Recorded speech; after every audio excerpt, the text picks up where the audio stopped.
यह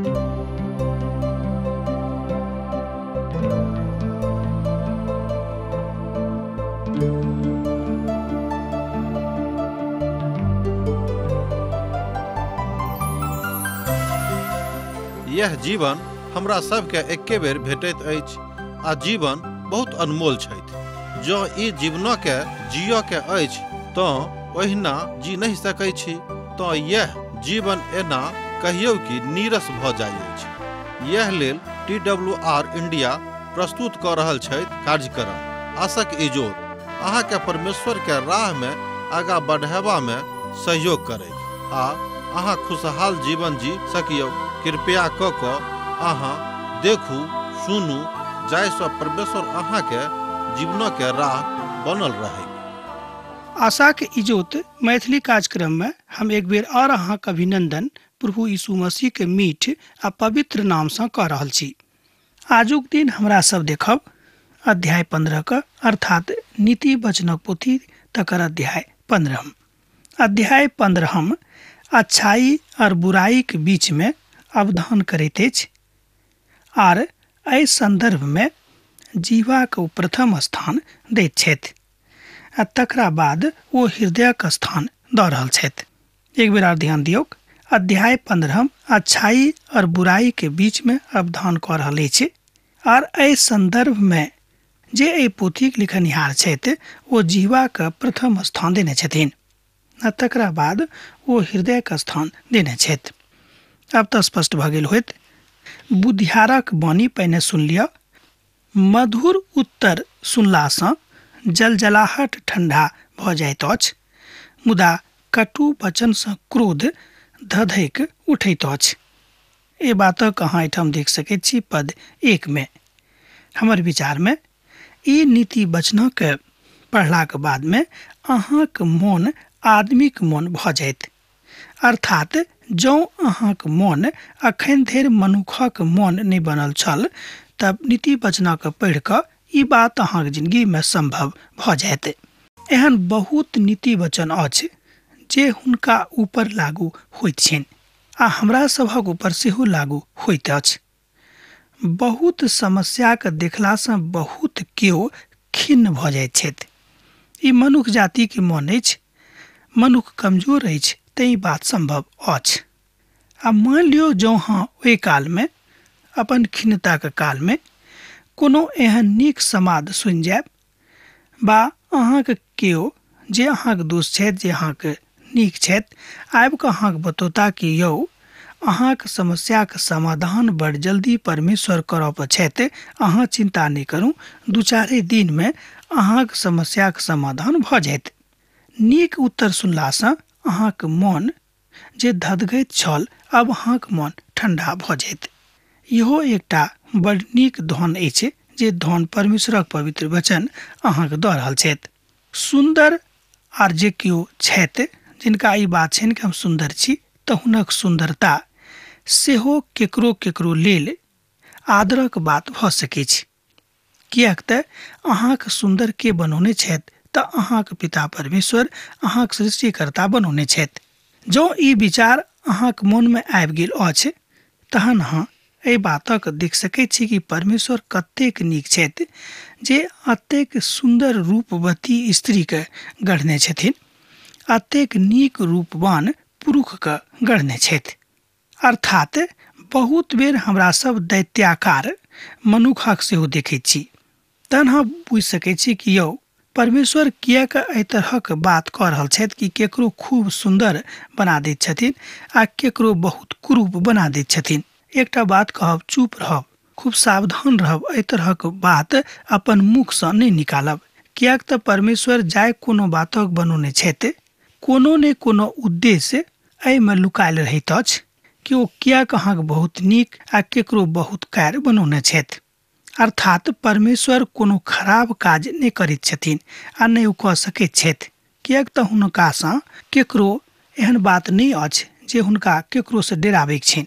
मुदा जहन हमरा सब एहि बातक अपना ऊपर लागू करैत छी तहन ई संभव अछि, मुदा प्रभुक संगे ई बात लागू नहीं होइत अछि। तहन आपादान कारक में हमरा लोकनि एहि बातक देखै छी कि बान्हल गेल बात जे बात बंधन में अछि तकरा परमेश्वर मुलायम कऽ दैत छथि, जे बात बंधन में नहीं अछि तकरा परमेश्वर बंधन में कऽ दैत छथि, जाहिसँ ओ मुलायम भऽ कऽ नम्र भऽ कऽ परमेश्वरक राजा में सम्मिलित भऽ जायक। आ जँ अहाँ परमेश्वरक वचन में खोजब तऽ एहि तरहक बहुत उदाहरणक अहाँ खोजि सकैत छी। हमरा सब पाबै छी जे प्रभु यीशु मसीह के मजबूत करऽ में संपूर्ण बात में पवित्र पोथी हुनक सहायता केने रहथि। मत्तीक रचल सुसमाचार तकर 23 अध्याय में एहि बातक उदाहरण देवल गेल अछि। मुदा ओ परमेश्वरक ओहि आशीषक जानैत छलखिन जे हुनका भेटल रहनि, किएक तऽ पिता परमेश्वर हुनका एहि संसार में समस्त बातक ऊपर अधिकारी बना कऽ फटौने रहथि, अर्थात एहि स्वर्ग के और एहि धरती के सबटा अधिकार हुनका भेटल रहनि। यूहन्ना रचित सुसमाचार तकर 8 अध्याय आ तकर 11 पद में हमरा लोकनि देखै छी जतऽ पापिन स्त्री के विषय में बखान भेटैत अछि जे अहाँ अबसँ पाप नहीं करब। ध्यान दियौ, प्रभु यीशु मसीह ओहि स्त्री के बाजै छथिन कि अहाँ अबसँ पाप नहीं करब, हमहूँ अहाँके सजा नहीं देब, अहाँके हम माफी भेट गेल अछि। एहिठाम हम प्रभु यीशु मसीह के विनम्रता का, हुनक महान क्षमा का, हुनक महान अनुग्रह का मनुष्य जाति के जिंदगी में लागू होइत प्रत्यक्ष रूप में देखैत छी। मुदा एहनो काल होइत अछि जाहिमे एहिठामक जकाँ बात लागू नहीं होइत अछि। तऽ स्पष्ट भऽ जाइ छै कि परमेश्वर जे महान दयालु छथि ओ महान न्यायी सेहो छथिन। एहि बातक अहाँ देख सकैत छी इब्रानियोक पोथी तकर 10 अध्याय तकर 12 पद में। एहिठाम बुधियार ज्ञानक ठीक बखान करैत अछि, मुदा मूर्ख आदमी के मुख सँ मूढ़ता उबैल के सन्मुख में आबैत अछि। एहि बातक अहाँ 2 पद में देख सकलहुँ हैं। हमरा सब पुनः जीवाक लगाबैत छी, किएक तऽ हमरा लोकनि गामो पर जानैत छी कि यह जीव अहाँके मिठाइ खुआ सकैत छै आ यह जीव अहाँके मारि सेहो खुआ सकैत छै। बहुत सोच गप में हमरा लोकनि एहि बातक सीखने छी बा एहि बातक सुनने छी कि यौ अहाँके तऽ जी ततेक जरल अछि कि अहाँ से के नहीं करत, अहाँ से के गप करत। अतेक जरल जी के लऽ कऽ अहाँ किया के हुनका लग गेल छलहुँ हैं। जीवा के काज खराब भऽ सकैत छै, जीवा काज नीक भऽ सकैत छै। जँ अहाँके हृदय में प्रभु छथि तऽ जीवा के काज नीक भऽ जायत, आर जँ अहाँके हृदय में प्रभु नहीं छथि, शैतान बैसल छथि तऽ जीवा के काज जरल भऽ जायत। यह एकटा महान अर्थक हमरा लोकनि एहिठाम देखैत छी, किएक तऽ आरंभे में हमरा लोकनि देखलहुँ हैं कि नीक बातक आ खराब बातक प्रभु बता रहल छथि। हमर विचार में देशक बर्बादी कटु वचन सँ बेसी होइत अछि। ध्यान दियौ कि देशक बर्बादी कटु वचन सँ बेसी होइत अछि। अर्थात जँ अहाँ चाहैत छी कि अहाँके देश, अहाँके समाज, अहाँके परिवार खूब सुखी आनंदित रहैके तऽ परमेश्वरक वचनक अनुसार मधुर वचन बाजल करू, तामस अनेरे नहीं आनल करू, किएक तऽ एही चक्कर में आबि कऽ परिवारक परिवार अखन संसार में बर्बाद भऽ रहल अछि। हमरो देशक स्थिति यह अछि, जतऽ हमरा लोकनि रहैत छी अहू देशक स्थिति यह अछि। किएक तऽ बहुत केओ अपन जीवाक ऊपर नियंत्रण नहीं राखैत छथि आ एही कारणे ओ बहुत बेर अनेरे परेशानी में पड़ि जाइत छथि। चाहन प्रार्थना करू कि हे प्रभु, हम अपन जीवाक अहाँके नियंत्रण में दऽ रहलहुँ हैं, तकरा अहाँ अपन नियंत्रण में राखू और प्रभु हमर हृदय में आबि कऽ बैस जाऊँ, जाहिसँ प्रभु हम आबऽ वाला मुसीबत सँ बैस कऽ अहाँके चरण में आबि सकी। एहि तरह हमरा लोकनि देखैत छी कि परमेश्वर चाहैत छथि कि अहाँ मुसीबत सँ बचि कऽ एम्हर उम्हर नहि, मुदा सोझा सोझी अपन प्रभु, अपन उद्धारकर्ताक शरण में आऊ। प्रभुक आँखि सब ठाम लागल रहैत अछि। ध्यान दियौ, एहि पदक पढ़ि कऽ हमर मोन बड़ गदगद भऽ जाइत छै, अहूँके मोन भऽ जायत। प्रभुक आँखि सब ठाम लागल रहैत छनि, ओ बुरा भला दुनू के देखैत रहैत छथि। एक बेर आर हम पढ़ि रहल छी अहाँके लेल, प्रभुक आँखि सब ठाम लागल रहै छनि, तो बुरा भला दुनू के देखैत रहै छथि। अहाँ ई नहीं बुझियो कि अहाँ दहिना जा रहलहुँ हँ तऽ प्रभु अहाँके नहीं जानै छथि, जँ अहाँ बायाँ जा रहलहुँ हँ तऽ प्रभु अहाँके नहीं जानै छथि, जँ अहाँ अन्हार दऽ कऽ जा रहल छी तऽ प्रभु अहाँके नहीं चिन्हैत छथि, जँ अहाँ समुद्रमे घर बनेबाक प्रयास कऽ रहल छी तऽ प्रभु अहाँके मनक नहीं जानै छथि, जँ अहाँ सड़कमे घर बनेबाक इच्छा राखि रहलहुँ हँ तऽ प्रभु अहाँके नहीं जानै छथि। अर्थात सब ठाम अहाँ प्रभुक नजरीमे छी, हुनकासँ बचि कऽ अहाँ कतहु नहीं जा सकलहुँ हैं। सोझ गपमे कहल जा सकै छै, अहाँके जीवन हमर जीवन प्रभुके सन्मुखमे सब ठाम सब हालमे व्यक्त रहैत अछि। स्पष्ट भऽ गेल होइत। यह बात नीति वचनक पोथी हमरा सब गोटेके सिखा रहल अछि। अहाँके बा हमराके जे केओ एहि संसारमे रहै छी, सबके पापसँ बचि कऽ प्रभुके सन्मुखमे जेबाक अछि। जँ पाप भऽ गेल अछि तऽ तकर परित्याग कऽ कऽ तकरा मानि कऽ प्रभुके शरणमे जेबाक अछि। गुप्त पाप, मान लियौ बहुत केओ लुकाके पाप करैत छथि, जे दुनिया नहीं जानै छै जे मनुख पापी छथि, मुदा लुका लुका के लोग खूब पाप कऽ रहल छथिन। तहन पिता परमेश्वर कहैत छथि कि अब जे केओ एहन काज करता है वो हमरा डौरी पर नहीं आबि सकैत छथि। अहूँके एहि तरहक अनुभव भेल हैत कि बहुत लोक शांति दिअवला भाषण दैत छथि, मुदा हुनका हृदयमे पाप भरल रहैत छनि। कालांतरमे जहन हुनक पापक घड़ा भरि जाइत छनि, जहन ओ घैला फूटैत अछि, भांगैत अछि, तहन लोग बुझि जाइत छथि कि अमुक मनुख जे शांति दिअवला भाषण दैत छलाह, आजुक दिन कतऽ ठाढ़ छथि।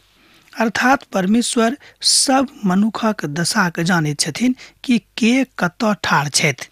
नीति वचनक पोथी तकर 15 अध्याय तकर 4 पद एहि बातक सत्यापित कऽ दैत अछि। एहिठाम पुनः जिह्वा सन्मुखमे आबैत अछि।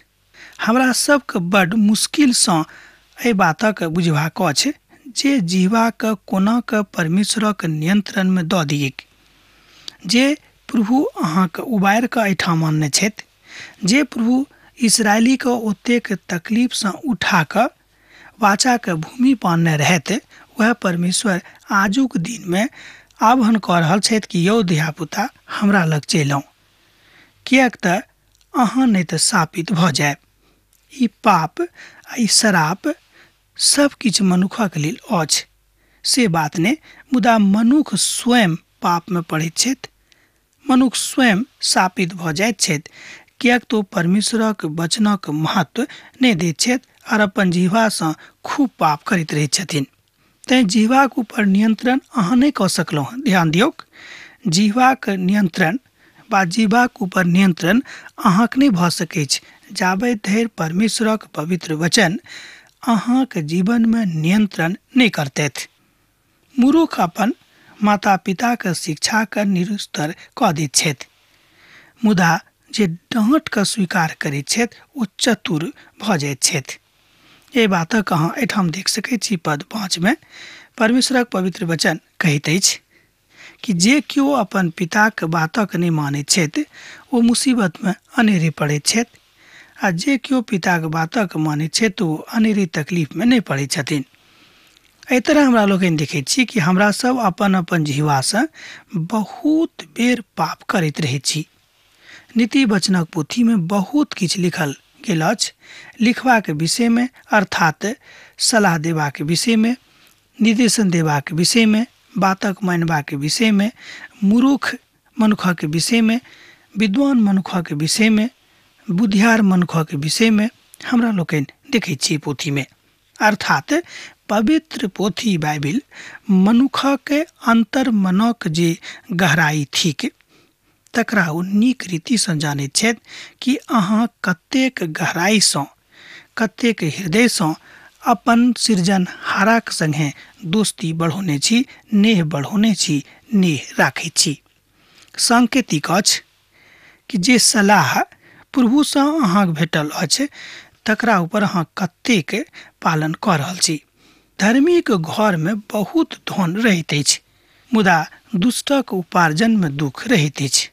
अहाँ देखने होबे अहूँके अनुभव भेल होइत। एहिठाम पवित्र पोथीक एकटा महान टीकाकार कहैत छथिन कि हम एहन बहुत लोकक जानैत छी जिनक घर खूब पैघ छनि, जिनका लग धन सम्पत्ति भरल छनि, जिनका लग धिया पुता भरल छनि, मुदा हुनका घरमे शान्ति नहि छनि। जहिया कहियो अहाँ जेबै तऽ पायब कि ओतऽ अनेरे झगड़ा रगड़ा भऽ रहल अछि। एहिठाम ई बात शाब्दिक अर्थक दिस, सांसारिक अर्थक दिस लऽ जाइत अछि। धनक बताओल गेल अछि कि धन भऽ सकैत छै कि अहाँके सत्यानाशक दिस लऽ जायत जँ अहाँ धनक परमेश्वरसँ बेसी महत्व देनाइ आरम्भ कऽ देबै। हम एहिठाम सांसारिक धनक विषयमे बात कऽ रहल छी, अर्थात टाका पैसाके विषयमे बात कऽ रहल छी। आब तऽ स्पष्ट भऽ गेल होइत। अहाँके आराम नहि भेटत, अहाँके शान्ति नहि भेटत, अहाँके प्रेम नहि भेटत भने अहाँके लग खूब टाका पैसा अछि। जानि लिअ, किएक तऽ परमेश्वर रूपी धन अखन तक अहाँके हृदयमे नहि बनल अछि, नहि बसल अछि, ओ डेरा नहि देने अछि। बाजल गेल अछि। मुदा तुलनात्मक कथा यह अछि जे प्रभुक दयालुताके बड्ड प्रतीकात्मक रूपे लेबाक नहि अछि, मुदा तकरा सकारात्मक रूपे लेबाक अछि कि प्रभु अहाँसँ नेह राखैत छथि। मुदा दुख तऽ इएह हैत जहिया अहाँ परमेश्वरक वचनक माननाइ छोड़ि देबै। बुद्धिमान लोक कथाक ज्ञानक पसारैत छथि, मुदा मूर्ख लोकक मोन ठीक नहि रहैत छनि। एहि बातक अहाँ एहिठाम 7 पदमे देख सकैत छी। किएक तऽ जे केओ बुद्धियार छथि, जे केओ परमेश्वरके चिन्ह गेल छथि, हुनका मोनमे एकेटा अभिलाषा बसल रहैत छनि, एकेटा तथ्य विद्यमान रहैत छनि कि केओ ठोकर नहि खायक आर नहि केओ ठोकरक कारण बनैके। मुदा जे केओ विद्वान छथि, जे केओ सत्यमे प्रभुके चिन्ह गेल छथि, ओ एहि वास्तविक सत्यक पसारैमे एको रत्ती शरम नहि करैत छथिन।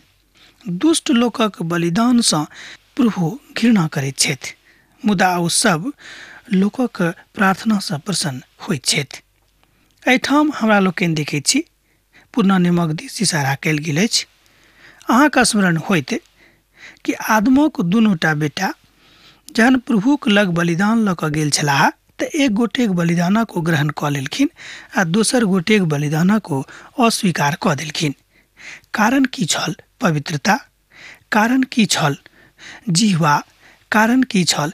हृदय के आनंद। एक गोटे लग रहेन, एक गोटे लग नहीं रहेन।